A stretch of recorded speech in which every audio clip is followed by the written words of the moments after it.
Hello नमस्कार, स्वागत है आपका YouTube channel GK for side में। तो आज हम इस वीडियो में गुप्त वंश का टॉपिक कवर करने वाले हैं। तो गुप्त वंश के बारे में थोड़ा पहले जानेंगे। तो गुप्त राजवंश एक शाही भारतीय राजवंश था जिसने 4वीं से 6वीं शताब्दी ईस्वी तक शासन किया था। इस अवधि के दौरान कई राजा थे जिन्होंने राजवंश पर शासन किया था। गुप्त वंश का अगर बात करें तो सबसे प्रसिद्ध राजा जो हुआ वो चंद्रगुप्त द्वितीय हुआ। इसके बारे में आगे पढ़ेंगे कि ये क्यों प्रसिद्ध हुआ। और इसे चंद्रगुप्त द्वितीय को विक्रमादित्य के नाम से भी हम जानते हैं, और जिन्होंने 380 से 415 ईस्वी तक शासन किया था। इतिहासकारों के अनुसार इस अवधि को भारत का स्वर्ण युग भी कहा जाता है। किसे? भारत का स्वर्ण युग काल आपके चंद्रगुप्त द्वितीय को चंद्रगुप्त वंश के कहा जाता है, भारत का स्वर्ण युग का काल। तो पढ़ते हैं गुप्त वंश से। तो गुप्त वंश का जो आप स्थापना किया था वो श्री गुप्त ने किया था। और गुप्त वंश का जो शासक हुआ था वो कुषाण वंश के सामंत थे। ठीक है, सामंत है, यानी कहने का मतलब जो कुषाण वंश हम पढ़ाए थे इससे पहले विदेशी आक्रमण में ही उसको कवर किया था। तो कुषाण वंश में मैंने बताया था। तो गुप्त वंश जो थे उनके सामंत यानी कि उनके दरबार में रहते थे, तो वो सामंत थे गुप्त वंश के, कुषाण के सामंत थे। श्रीगुप्त का अगर उत्तराधिकारी का बात करें यानी कि श्रीगुप्त का जो पुत्र हुआ वो आपका घटोत्कच हुआ। इससे ज़्यादा क्वेश्चन नहीं बनता है, बस इतना याद रखिएगा। और घटोत्कच का उत्तराधिकारी हुआ आपका चंद्रगुप्त प्रथम। चंद्रगुप्त प्रथम का जो पुत्र हुआ, और गुप्त वंश का वास्तविक संस्थापक आपको चंद्रगुप्त प्रथम को ही माना जाता है, और इसने माधीराज की उपाधि धारण की थी। और लिच्छवी की राजकुमारी से यानी कि कुमार देवी से, इनका नाम है कुमार देवी, जो कि लिच्छवी की राजकुमारी थी, उससे विवाह हुआ था चंद्रगुप्त प्रथम का। चंद्रगुप्त प्रथम का जो पुत्र हुआ वो हुआ समुद्रगुप्त। इससे थोड़ा याद रखिएगा समुद्रगुप्त से, क्योंकि इन्हीं के शासनकाल में थोड़ा साम्राज्य जो हुआ उनका विस्तार हुआ समुद्रगुप्त से। तो समुद्रगुप्त से थोड़ा याद रखिएगा। एक बार और देखेंगे तो गुप्त वंश का स्थापना किया था श्रीगुप्त ने। गुप्त वंश कुषाण के सामंत थे। श्रीगुप्त का उत्तराधिकारी घटोत्कच हुआ, और घटोत्कच का उत्तराधिकारी चंद्रगुप्त प्रथम हुआ। और चंद्रगुप्त प्रथम का पुत्र हुआ समुद्रगुप्त, और चंद्रगुप्त प्रथम का विवाह हुआ था लिच्छवी की राजकुमारी कुमार देवी से। क्या नेक्स्ट देखेंगे तो समुद्रगुप्त पढ़ेंगे। तो समुद्रगुप्त जो है समुद्रगुप्त पढ़ेंगे अभी। तो ये चंद्रगुप्त प्रथम का उत्तराधिकारी हुआ समुद्रगुप्त। और समुद्रगुप्त जो है 335 ईस्वी में राजगद्दी पर बैठा था। इसने जो है उत्तर में 9 राजा पर विजय और दक्षिण में 12 राजा पर विजय पाया था। जैसे कि ये जो हमारा भारत है तो यहाँ ये उत्तर जो है इसमें 9 राजा पे विजय पाया था, और ये जो दक्षिण वाला है यहाँ पे 12 राजाओं पे विजय पाया था समुद्रगुप्त ने। गुप्त वंश का पहला शासक जिसने परम भागवत की उपाधि जो धारण की तो वो आपका ये समुद्रगुप्त है। ये संगीत प्रेमी है, ऐसा हमें सिक्का पर चित्र जो किया है बीना बजाते हुए जो दिखाया गया है, इससे पता चलता है कि ये क्या थे, संगीत प्रेमी थे। इन्हें भारत का नेपोलियन कहा गया है, क्योंकि इन्होंने अभी बताया जो ये भारत का जो एरिया था ये उत्तर का और दक्षिण का इन्होंने जो विजय प्राप्त किया था, तो इसलिए इन्हें भारत का नेपोलियन कहा गया। समुद्र के दरबारी कवि आपका हरिसेन थे। ठीक है, जिसने इलाहाबाद प्रस्तुति लेख की रचना की थी। जो समुद्रगुप्त के दरबारी कवि थे हरिसेन। समुद्रगुप्त को विष्णु का उपासक कहा जाता है। समुद्रगुप्त ने अश्वमेघ कर्ता की उपाधि भी धारण की थी। और बताएं कि समुद्रगुप्त जो थे संगीत प्रेमी थे, ऐसा अनुमान हमें किससे लगता है? तो सिक्कों पर जो बीना वादन करते हुए जो दिखाया गया उससे अनुमान लगाया जाता है। समुद्रगुप्त ने विक्रमक की उपाधि धारण की और इन्हें कविराज भी कहा जाता है। नेक्स्ट जो है चंद्रगुप्त द्वितीय। तो समुद्रगुप्त का जो अगला उत्तराधिकारी हुआ वो आपका चंद्रगुप्त द्वितीय हुआ, समुद्रगुप्त का उत्तराधिकारी। तो चंद्रगुप्त द्वितीय के बारे में अब पढ़ेंगे विस्तार से। समुद्रगुप्त का उत्तराधिकारी हुआ चंद्रगुप्त द्वितीय, जिसने 380 ईस्वी में ये राजगद्दी पे बैठा था। और चंद्रगुप्त द्वितीय के शासनकाल में चीनी यात्री आए थे जिसका नाम था फाहियान, और इन्होंने एक पुस्तक भी लिखी, क्या? फो हु की पुस्तक लिखी थी। फाहियान की बात करें तो ये 399 से 414 ईस्वी तक भारत में रहा, यानी कि 15 वर्ष तक भारत में रहा फाहियान। ठीक है, इसने जो पुस्तक लिखी है फो यू की। आगे देखेंगे तो शकु पर विजय के उपलक्ष्य में चंद्रगुप्त द्वितीय ने चांदी के सिक्के चलाए थे, ये आपको पता होगा। और शकु को पराजित करके चंद्रगुप्त द्वितीय ने शकारी की भी उपाधि धारण की थी और इसी के उपलक्ष्य में चांदी के भी सिक्के चलाए थे। चंद्रगुप्त द्वितीय का जो उत्तराधिकारी होगा वो आपका चंद्रगुप्त प्रथम होगा। ठीक है, और इसे गोविंद गुप्त भी कहते हैं, कुमार गुप्त को चंद्रगुप्त द्वितीय का उत्तराधिकारी होगा। और चंद्रगुप्त द्वितीय के अगर देखें तो उन्हीं के दरबार में 9 रत्न रहते थे। चंद्रगुप्त विक्रमादित्य के दरबार में 9 रत्न रहते थे और इनके जो 9 रत्न थे, कालिदास थे, धन्वंतरी थे, शंकु थे, छनपक थे, घटकप्पर थे, वरुचि, वाहामिहिर गणितज्ञ और खगोल शास्त्री थे, बेताल भट्ट और अमर सिंह, ये भी खगोल शास्त्री थे। तो इनके बारे में थोड़ा देखेंगे। जो चंद्रगुप्त द्वितीय के दरबार में 9 रत्न थे। देखिए, जो कालिदास हैं ये तो लेखक है कालिदास, और इनके द्वारा जो रचित पुस्तक है रघुवंशम, कुमार संभव, मेघदूतम, विक्रमोर्वशीय, अभिज्ञान शकुंतलम, मालविका अग्निमित्रम, और इन्हें भारत का शेक्सपियर भी कहा जाता है, ये याद रखिएगा। धन्वंतरी कौन है? तो धन्वंतरी आपके चिकित्सक थे। और शंकु छनपक ये जो दोनों हैं ये आपके ज्योतिष थे। और घटपर वरीची और वाहामिहिर जो आपके बताएं कि ये गणितज्ञ और खगोल शास्त्री थे। बेताल भट्ट ये जो आपके हैं जादूगर थे। और अमर सिंह ये आपके खगोल शास्त्री थे। तो चंद्रगुप्त द्वितीय के दरबार में 9 रत्न थे। और एक देखें तो मुग़ल काल में भी हम देखेंगे तो अकबर के समय भी 9 रत्न थे। और ये कृष्णदेव राय के समय अष्टदिग्गज प्रधान थे, अष्टदिग्गज थे। तो ये याद रखिएगा। नेक्स्ट देखेंगे, आगे इसका देखेंगे चंद्रगुप्त द्वितीय का जो बेटा होगा वो क्या होगा? कुमारगुप्त। इससे पहले देखेंगे तो समुद्रगुप्त के 2 पुत्र थे, रामगुप्त और चंद्रगुप्त। तो रामगुप्त बड़ा बेटा था और चंद्रगुप्त छोटा।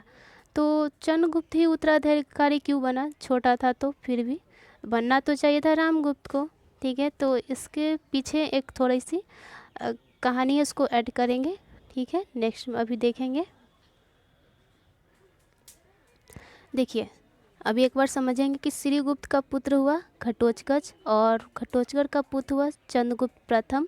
चंद्रगुप्त प्रथम का पुत्र हुआ समुद्रगुप्त और समुद्रगुप्त के 2 पुत्र हुए, एक रामगुप्त जो कि बड़ा पुत्र था और चंद्रगुप्त द्वितीय जो कि छोटा पुत्र था, और यही उत्तराधिकारी बना था। ठीक है, रामगुप्त के जो से जो एक स्टोरी है कि रामगुप्त की जो पत्नी थी उनका नाम था ध्रुवा देवी।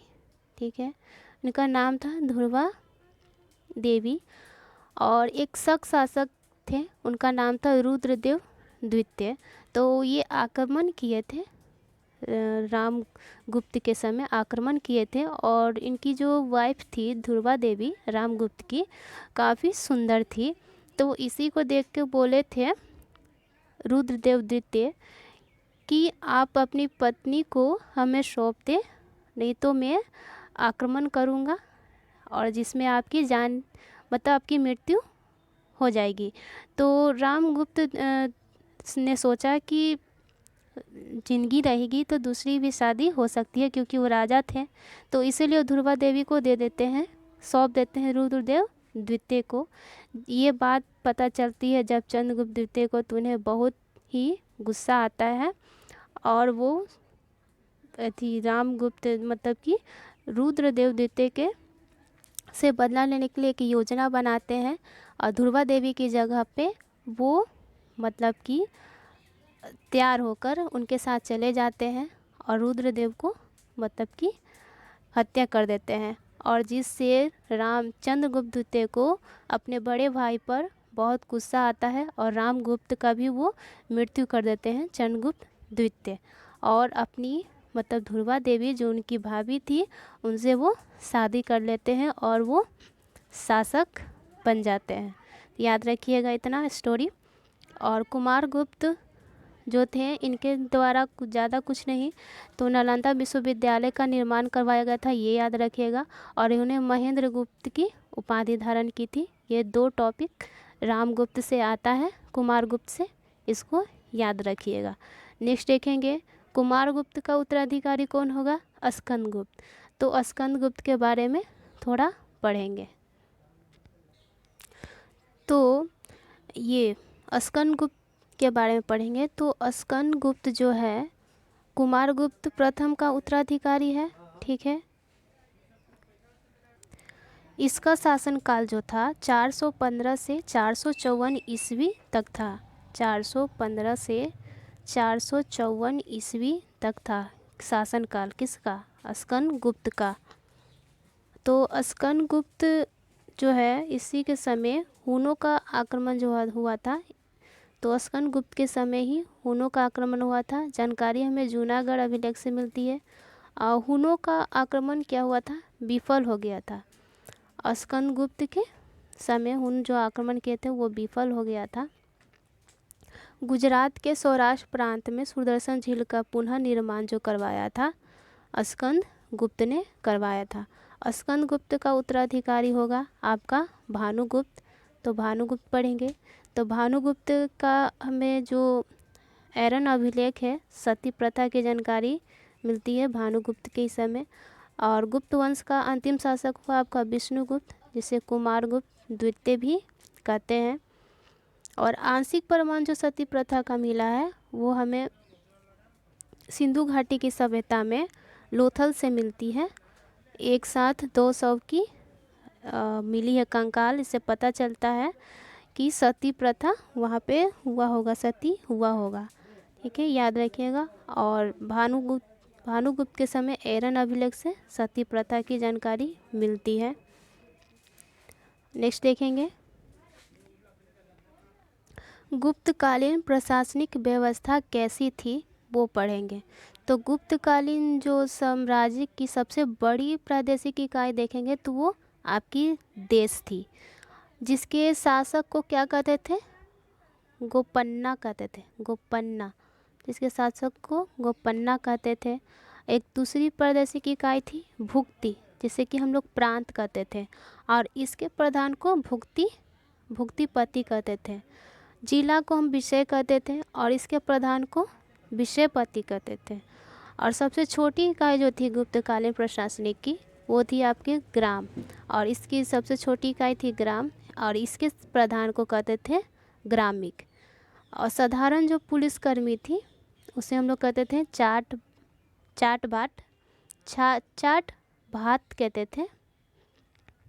यहाँ पे त होगा, चाट भात कहते थे। और प्रधान पुलिसकर्मी को कहा जाता था दंडपादिशिका। और अर्थव्यवस्था का सबसे बड़ा स्रोत जो था भू राजस्व था। तो ये गुप्तकालीन प्रशासनिक जो व्यवस्था है इसको याद रखिएगा। एक बार और दोहरा देते हैं।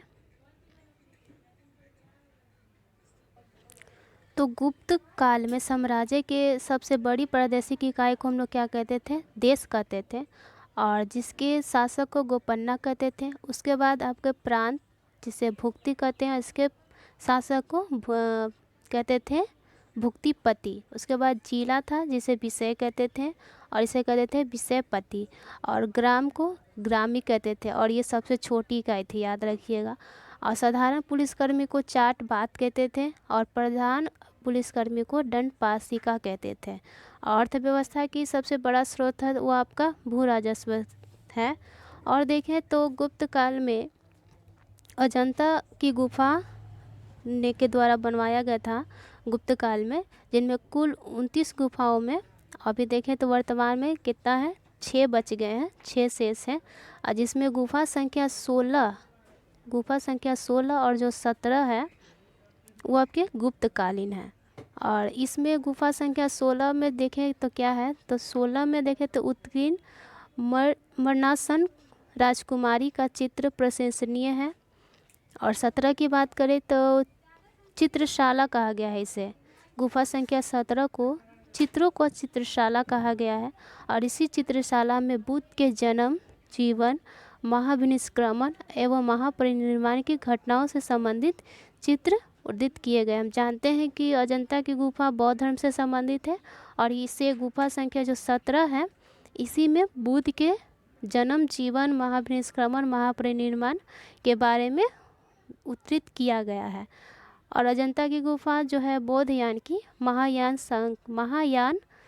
शाखा से संबंधित है। और एक देखें जो एलोरा की गुफा है वो राष्ट्रकूटों के द्वारा बनवाया गया था, और इसमें 3 धर्म देखने को मिलता है, बौद्ध धर्म और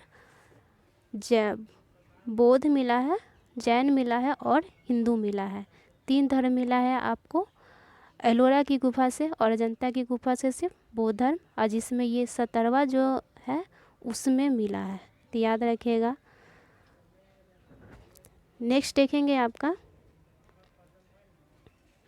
नेक्स्ट देखिए कि गुप्तकालीन प्रशासनिक व्यवस्था जो है उसमें मंदिर का भी निर्माण करवाया गया था, तो उस मंदिर को भी देखेंगे।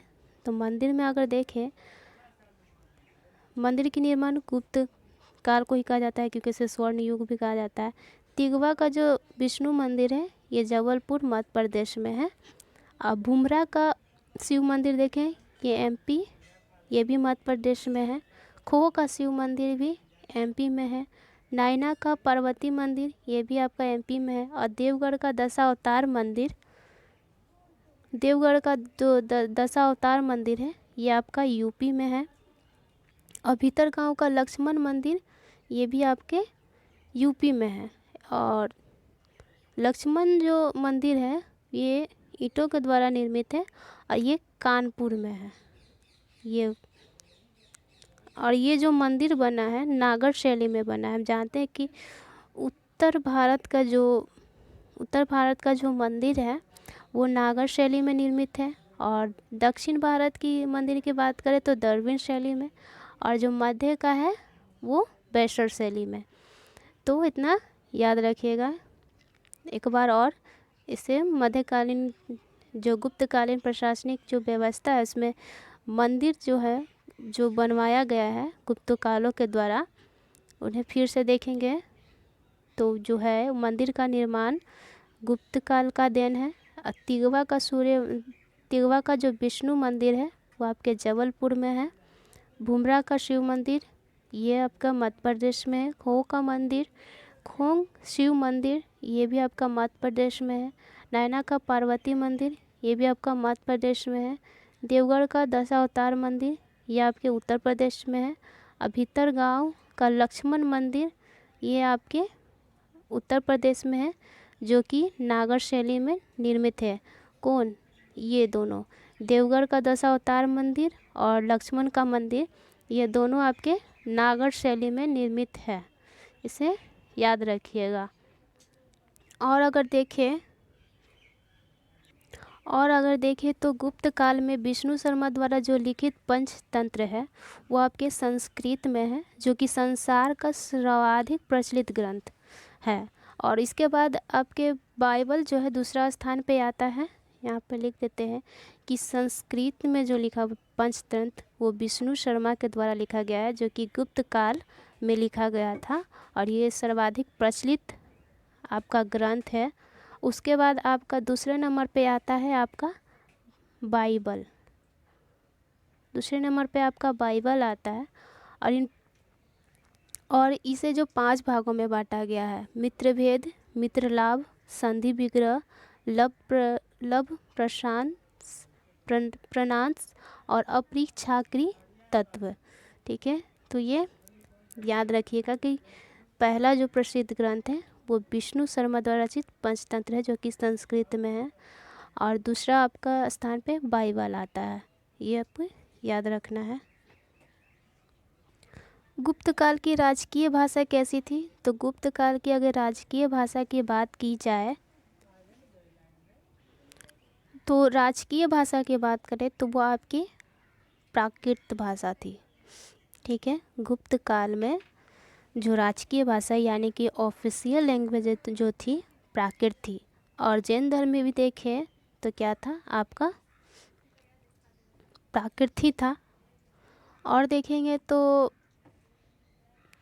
और जो चांदी के जो सिक्के चलाए थे, जो शक के विजय के उपरांत में जो चांदी के सिक्के चला गया था, उसे गुप्त काल में क्या कहा गया? रुपयक कहा गया है। ठीक है, और इसी के गुप्त काल में ही मंदिर का ही निर्माण हुआ था, इसीलिए इसे स्वर्ण युग कहा जाता है। संस्कृति उपलब्धियों के कारण इसे स्वर्ण युग कहा जाता है।